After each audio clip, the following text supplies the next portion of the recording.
Alors nous allons commencer ces moments avec le frère Teddy qui va élever sa voix afin de bien sûr recommander 7 ans entre les mains de Dieu. Frère Teddy. Éternel, mon Dieu, mon roi, Seigneur. Papa, Seigneur, nous venons encore aujourd'hui et nous te disons encore merci, Seigneur, pour la grâce. Nous te disons encore merci, Seigneur, parce que tu as veillé sur nous.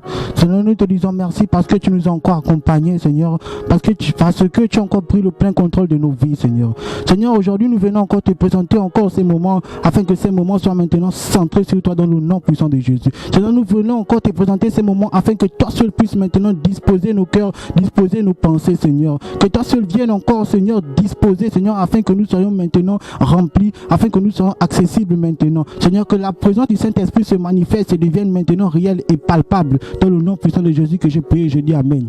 Amen. La thématique jeunes chrétiens et sexualité, bien sûr, a commencé depuis le jeudi de cette semaine.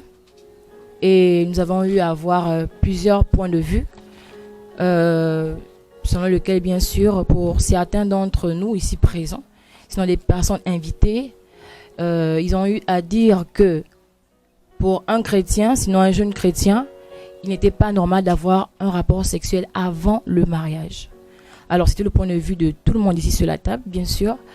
Alors, nous allons continuer cette deuxième partie, cette deuxième séance avec la thématique du mariage.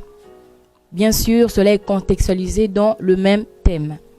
Alors, le mariage est une union conjugale, contractuelle et ou rituelle, à durée illimitée, déterminée ou indéterminée, reconnue et encadrée par une institution juridique ou religieuse qui détermine les modalités. Cependant, doit-il avoir rapport sexuel avant ou après le mariage? Autrement dit, quels sont les fondements du mariage? Ainsi, poser les grandes questions qui vont charpenter notre coin de réflexion. Évidemment, les objectifs pour atteindre à propos de cette thématique.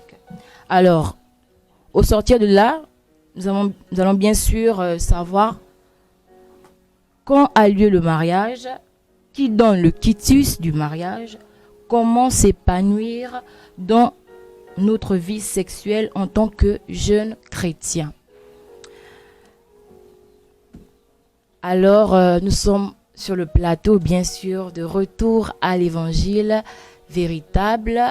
Nous sommes avec la diaconesse Astrid à ma droite, le frère Teddy à ma gauche et le docteur Chris Gamaliel à ma gauche. Alors, bonsoir à tout le monde. Bonsoir. Bonsoir, bien sûr, aussi sans oublier les invités qui nous rejoignent en ce jour. Nous avons bien sûr les différentes personnes que vous apercevez là juste derrière moi. Ils sont là aussi afin de débattre avec nous et bien sûr de poser d'éventuelles questions. Alors pour commencer,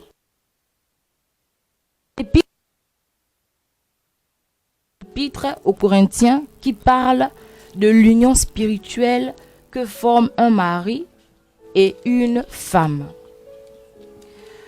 La première question, bien sûr, revient d'abord à savoir, j'aimerais que la diaconesse Astrid nous donne déjà d'abord son aperçu, bien sûr, par rapport à la thématique et bien sûr basculer, si possible, aussi au mariage. Qu'est-ce que c'est le mariage en tant que chrétien, bien sûr, dans la Bible, qu'est-ce que c'est le mariage? Diaconesse Astrid, vous avez la parole. Ok, shalom. Alors, je suis un peu perdue. Amen. Amen. Je suis un peu perdue parce que la thématique de jeudi, c'était la jeunesse Oui. et la sexualité. Et il s'agissait que les jeunes puissent nous dire ce qu'ils pensaient. Et on avait constaté qu'il y avait beaucoup de manquements. Et par conséquent, ces jeunes-là devaient venir écouter vraiment qu'est-ce que la sexualité pour le chrétien et poser certaines questions. Mais bref, on se retrouve dans le mariage. On ne sait pas si ces jeunes-là sont déjà appelés au mariage. Voilà, mais je vais quand même répondre. Amen. Amen. Alors le mariage, la définition que tout le monde connaît, c'est l'union de deux personnes. Voilà, c'est l'union de deux personnes. Maintenant, le mariage selon Dieu, je pense que c'est Dieu qui institue le mariage depuis avec Adam et Ève. Encore qu'on ne sait même pas si Adam et Ève se sont mariés comme nous on se marie maintenant, parce qu'on sait seulement que Dieu a créé l'homme et la femme, et puis Adam a dit qu'il me manquait quelque chose. Et lorsqu'il a vu Ève, il disait voici la côte de ma côte. Et du coup, on ne sait pas si ils ont célébré le mariage, ils sont allés devant Dieu pour dire Seigneur, nous on veut se marier, on veut s'unir. On ne sait pas, il n'y a pas de trace. Est-ce que le mariage c'est autre chose que nous pensons? Est-ce que l'union que nous faisons maintenant dans nos églises, bien dans les mairies ou dans nos familles, cela était au commencement? Je ne sais pas, mais je crois que la dot, oui. Je pense que la Bible nous parle de la dot. Voilà, le consentement des parents. Et je pense que Paul aussi nous dit que c'est le père qui marie sa fille.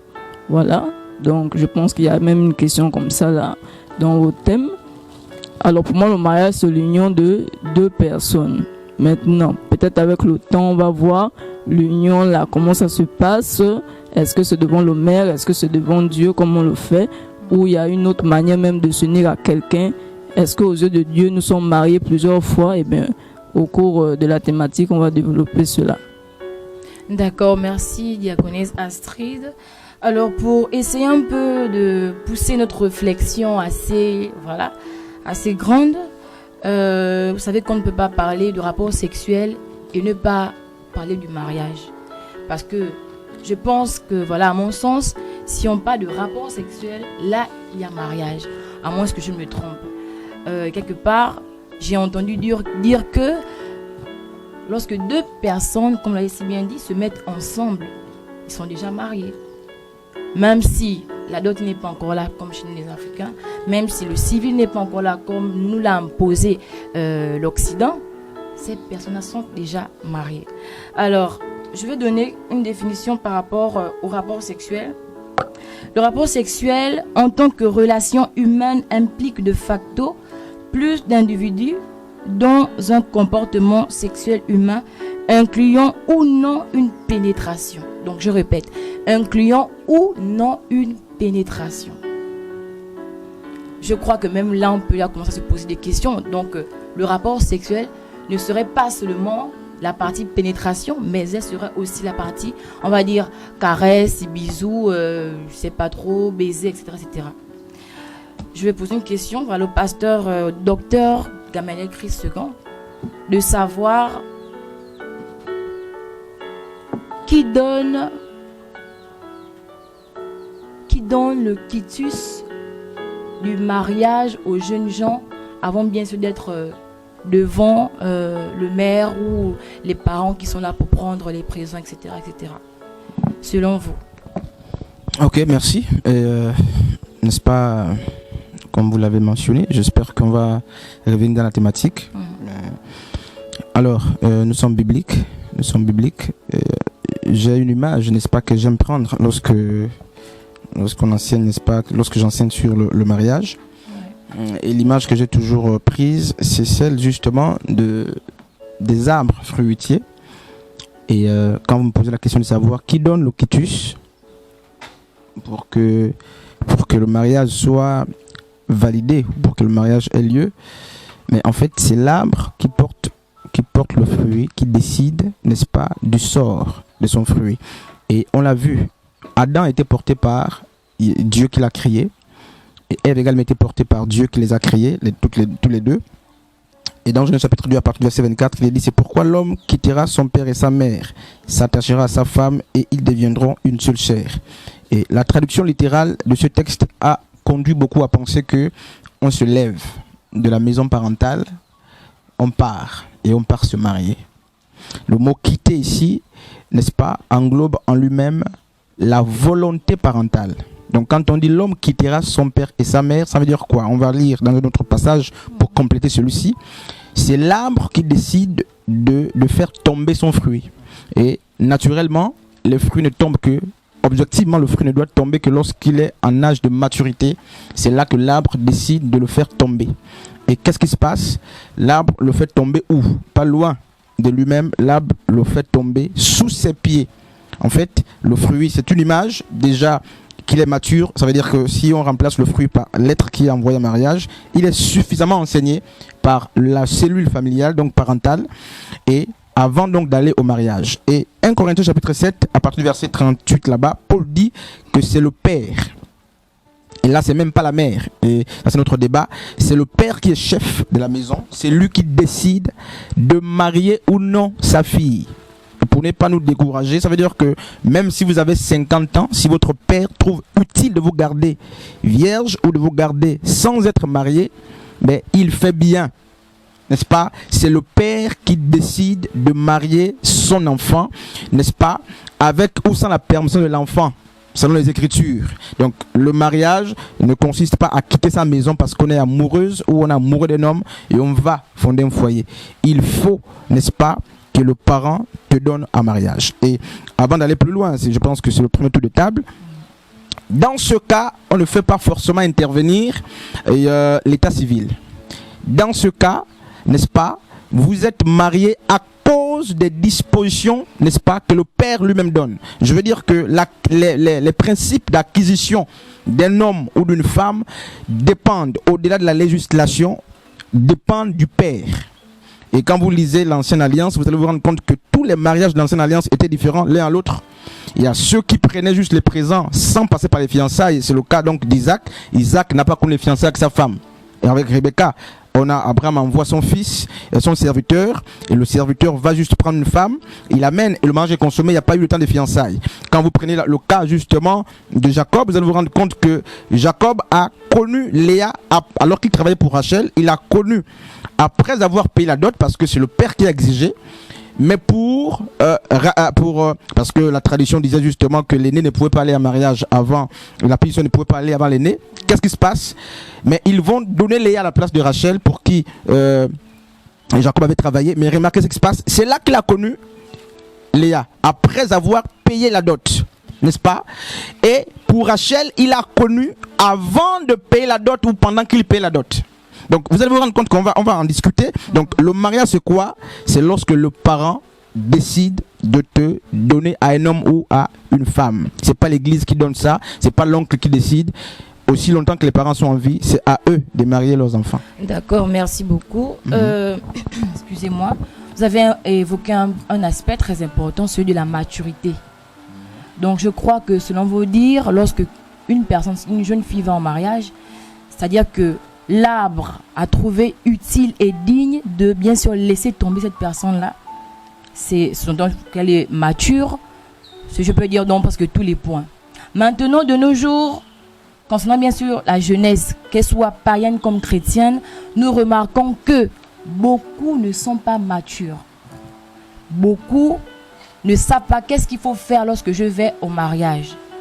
Ils ne savent pas, elles ne savent pas. Maintenant, de nos jours, bien sûr, les chrétiens sont même là les premières personnes à pouvoir montrer le chemin pour dire qu'on se marie, parce que d'abord, il y a Dieu qui est là, mais ne voyons-nous pas que lorsque nous nous levons et que nous disons que voilà, nous voulons nous marier, mais après 1 mois, 2 mois, 3 mois, il y a cassure, il y a divorce, est-ce que l'homme n'a pas de maturité? Mais sans vous décourager, mais quand vous parlez de maturité, n'est-ce pas? Je n'ai pas envie de vous décourager, parce que je crois que la maturité est sectorielle. Il n'y a pas un homme qui est totalement mature. Parce que qu'est-ce qui fait qu'on dise qu'un élève est un bon élève? Ce n'est pas le fait qu'il ait 18 en mathématiques alors qu'il a 0 dans les autres matières. Non, c'est la somme des bonnes moyennes, n'est-ce pas, observées sur une bonne période, qui amène à conclure que cet élève est un bon élève. Donc, vous pouvez aller en mariage mature et rater votre mariage. Ça ne veut pas dire que vous êtes désormais immature parce que votre mariage est cassé. Certainement, vous n'êtes tu n'es pas mature dans un domaine bien précis. Donc la maturité sectorielle, vous pouvez être une femme prête à préparer pour son homme, mais vous ne savez pas comment pardonner l'infidélité de votre mari. Vous êtes immature dans ce côté-là. Vous pouvez savoir pardonner les infidélités de votre mari, mais vous ne savez pas préparer. Vous êtes immature dans ce côté. Donc la maturité est sectorielle. Et quand je parle de maturité, je ne parle pas d'âge. Je ne parle pas, je ne suis pas en train de parler forcément d'âge. Voilà, c'est un critère qui varie, bien sûr, mais il est toujours normal. Regardez, hommes et femmes de Dieu, mais Dieu qui est le grand architecte ne laisse pas que l'enfant soit avant 9 mois. Sauf des cas prématurés, des cas exceptionnels. Il y a un temps pour chaque chose. Et Ecclésiaste 3 le dit, il y a un temps pour tout. Sinon, prenons nos enfants de 8 ans, envoyez-les en mariage. On pense que, bon, l'âge n'est pas forcément un facteur important. Prenons toutes nos filles là, nos nièces, nos petites sœurs de 8 ans, envoyez-les en mariage. On verra ce que ça va donner. Ça veut dire que si on a le temps, c'est parce qu'on se dit, il y a un âge où les facultés humaines, n'est-ce pas, se lèvent. Il y a un âge requis, n'est-ce pas? Il y a une tranche d'âge normale. Il y a un âge. C'est quel âge? Il y a une tranche d'âge normale qui varie, n'est-ce pas, d'un milieu à un autre, d'une culture à un autre, à une autre, d'une société à une autre. Oui. Pour nous, on sait que l'âge... Des personnes assez assises ont donné, voilà, l'âge. C'est 16 ans, 16 ans, 18 ans. Chez nous en Afrique, sont presque pas dans tous les pays du monde. Chez nous en Afrique, l'âge réglementaire pour commencer justement à accepter que votre enfant aille à mariage, au-delà des dépravations et des exceptions, c'est 18 ans au minimum, n'est-ce pas? Et je sais qu'il y a ceux qui sont allés à mariage avant 18 ans qui ont réussi leur mariage. Mais c'est des cas exceptionnels. Mais pour éviter les risques, il faut respecter la norme. C'est au moins à 18 ans, parce que je dis à 18 ans, l'enfant a quand même peut-être fini ses études. L'enfant a quand même beaucoup appris. C'est un âge, n'est-ce pas, une tranche d'âge qu'on a donné de manière aléatoire. Ça ne veut pas dire que parce que vous avez 18 ans, 20 ans, quand vous allez réussir. C'est pas ce que je suis en train de dire. Mais c'est la norme qui est là. D'accord, merci docteur Gamaliel.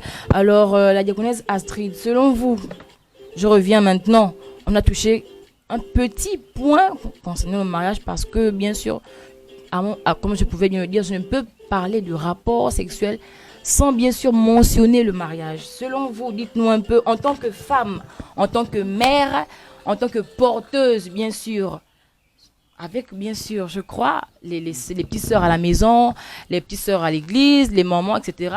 Comment est-ce que vous vous instruisez vos jeunes filles, on va dire, concernant leur vie intime, leur vie sexuelle? Je ne sais pas, donnez-nous un peu quelques votre point de vue, bien sûr, par rapport à la question. Est-ce que vous le faites? Alors, merci déjà pour la question. Comme l'homme de Dieu disait que on n'est pas mature dans tous les points, voilà. Pour l'éducation sexuelle, je n'ai pas encore, je suis pas encore tombé sur l'occasion, voilà. J'ai pas d'enfants ou de jeunes filles qui ont déjà l'âge d'en parler, voilà. Mais vous avez aussi des petites sœurs, des sœurs au quartier, je sais pas, qui forcément viennent pour vous poser des questions par rapport, étant donné que vous êtes déjà marié, bien sûr. Sur le plateau, on a la diaconesse Astrid qui est déjà mariée. Donc, je crois qu'elle en sait plus que moi sur ce plateau. Oui, dans le quartier ou dans la famille, je suis déjà mariée, mais c'est pas pour autant que les gens viendront forcément chez moi. Parce qu'il y a des gens, il y a des femmes qui sont mariées. Je suppose qu'elles peuvent aussi bien éduquer leurs enfants. Oui. Voilà. Et comme je disais que je ne suis pas encore tombée dans ce genre de cas où il faut donner une éducation sexuelle à quelqu'un, au risque d'inventer des choses. D'accord. Merci. On va poursuivre. Est-ce qu'il y a quelqu'un qui a une question? Oui, frère Teddy.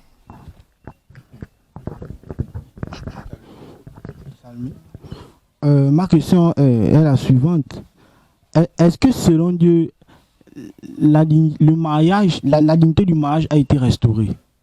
Est-ce que selon Dieu, la dignité du mariage a été restaurée? C'est la question du frère Teddy qui demande à être répondu, bien sûr. Donc, on va commencer par le docteur Chris. Okay, je vais répondre à la question, mais juste en rappelant qu'il ne faut pas qu'on s'éloigne de la thématique. Voilà. Je ne sais pas ce que le frère veut entendre. Comment ça veut dire quoi? Tu veux dire, qu'est-ce que tu veux viser?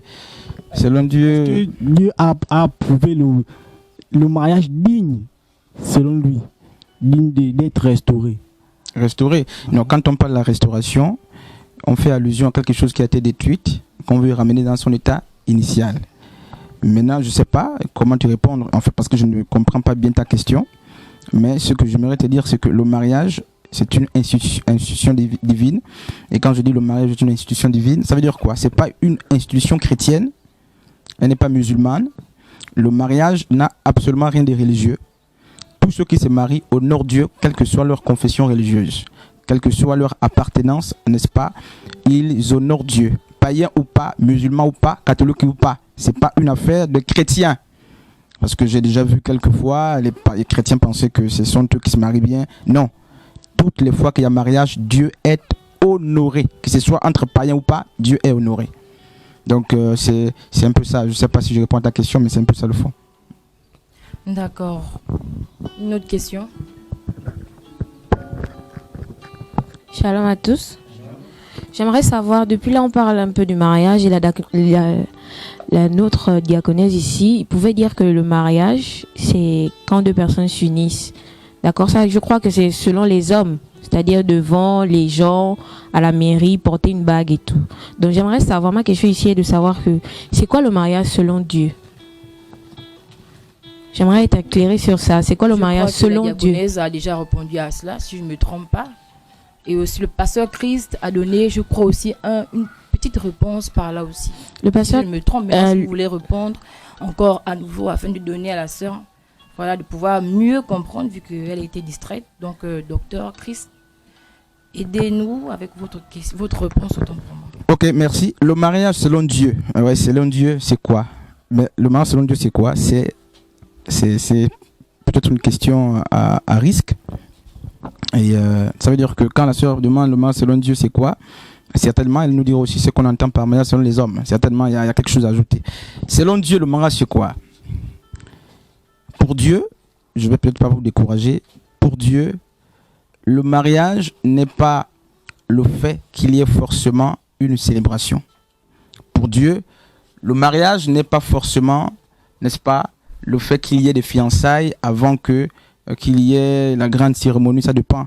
Pour Dieu, le mariage, ça c'est pour Dieu, hein, selon les Écritures, on va vérifier, n'est pas forcément le fait que de nombreuses familles soient convoquées et vous mettez des alliances aux gens. Pour Dieu, le mariage n'est pas le chant sur tous les toits ou le fait de porter l'anneau. Pour Dieu, le mariage, c'est quoi? C'est le mariage légal. Voilà, je préfère préciser ça. Le mariage légal, pour Dieu, c'est lorsque un homme ou une femme, n'est-ce pas, a été trouvé en âge de maturité par son père et sa mère. Donc c'est lorsque les parents qui t'ont porté décident de te donner soit à un homme ou à une femme. Maintenant, je comprends, quand j'élève un peu l'esprit, je comprends le fond de ta question. Ça veut dire quoi? Est-ce qu'il faut forcément l'anneau dans ce cas? Non, malheureusement. Lorsque le parent te donne en mariage, sa parole suffit pour qu'on dise que tu es marié. Ça décourage beaucoup de personnes. Regarde le mot qui est employé. Dans 1 Corinthiens 6, Paul dira que celui qui s'attache à une prostituée devient un seul corps avec elle. Et le verbe s'attacher, c'est le même qui est employé dans justement Genèse chapitre 2, lorsque Dieu a dit, c'est pourquoi l'homme quittera son père et sa mère pour s'attacher. Le mot s'attacher, c'est pas l'amitié. Le mot s'attacher, au-delà de l'affection, de l'amour, c'est l'intimité, c'est le rapport qui scelle le mariage. Alors, quand Paul dit, lorsque vous vous attachez à une prostituée, vous êtes un seul corps avec eux, c'est le même principe, n'est-ce pas, qu'a eu Adam lorsqu'il est allé vers Ève. Adam et Ève sont devenus un seul corps. C'est le même principe que vous avez lorsque vos parents donnent un mariage. Donc, le mariage, pour Dieu, c'est lorsque ton père, ta mère, n'est-ce pas, te donne à un homme, n'est-ce pas? C'est ça l'union du mariage, selon Dieu. Et dans ce cas, vous êtes légal devant Dieu. Si c'est le père et la mère qui t'ont donné, n'est-ce pas, qui t'ont donné un mariage. Et encore même là, il faut même savoir si le père ou la mère ont donné la... Mais c'est ce que je suis en train de dire. C'est ce que je suis en train de dire. Les jeunes chrétiennes, comme non, partent avoir des rapports. Non, ça c'est pas... Non, c'est un mariage. Mais ça c'est un mariage. C'est un mariage. C'est un mariage qui n'est pas légal. C'est ça que je suis en train de dire. Merci, c'était juste une parenthèse. Voilà. Regardez Rebecca. Rebecca, c'est sa famille, n'est-ce pas? Son frère Laban qui était à côté, sa famille qui a libéré Rebecca. Oui, et là, on a posé la question, veux-tu partir? Elle a dit oui, je désire partir. Elle est partie. Pour Rachel, Léa, c'est leur père qui a donné en mariage. Et regardez ce que c'est l'épisode de Rebecca. Il n'y a pas eu de grande cérémonie. Il a apporté quelques cadeaux. Le serviteur a apporté quelques cadeaux remis par Abraham. Il a donné à la famille et le mariage était légitimé. Validé selon Dieu. Maintenant, le problème, c'est quoi? Le problème, c'est que nous sommes dans des États organisés. Et Romains 13 est clair. Soyez soumis aux autorités. N'est-ce pas? Et donc, vous n'allez pas forcément vous limiter, n'est-ce pas, au niveau parental. Il faut légitimer, n'est-ce pas, votre relation.